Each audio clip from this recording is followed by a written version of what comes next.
The illusion of needs. You who want peace can find it only by complete forgiveness. No learning is acquired by anyone unless he wants to learn it and believes in some way that he needs it. While lack does not exist in the creation of God, it is very apparent in what you have made.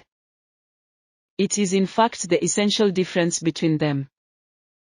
Lack implies that you would be better off in a state somehow different from the one you are in. Until the separation, which is the meaning of the fall. Nothing was lacking. There were no needs at all. Needs arise only when you deprive yourself. You act according to the particular order of needs you establish. This in turn depends on your perception of what you are.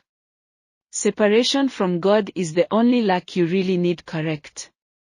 This sense of separation would never have arisen if you had not distorted your perception of truth and had thus perceived yourself as lacking.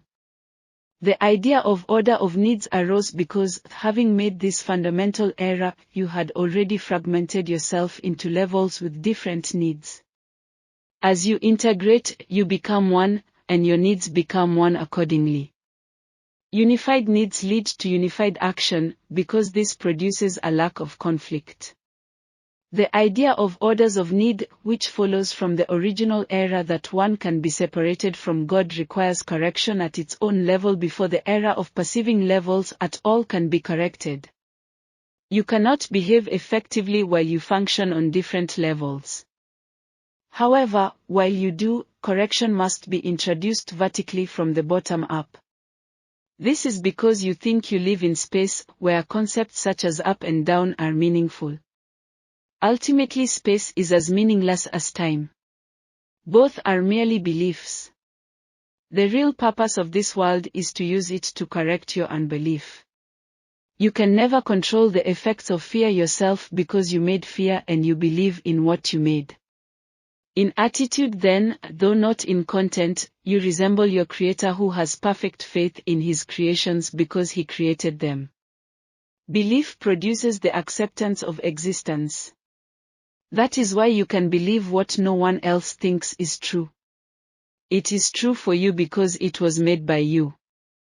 All aspects of fear are untrue because they do not exist at the creative level and therefore do not exist at all. To whatever extent you are willing to submit your beliefs to this test, to that extent are your perceptions corrected. In sorting out the false from the true, the miracle proceeds along these lines. Perfect love casts out fear. If fear exists, then there is not perfect love. But only perfect love exists.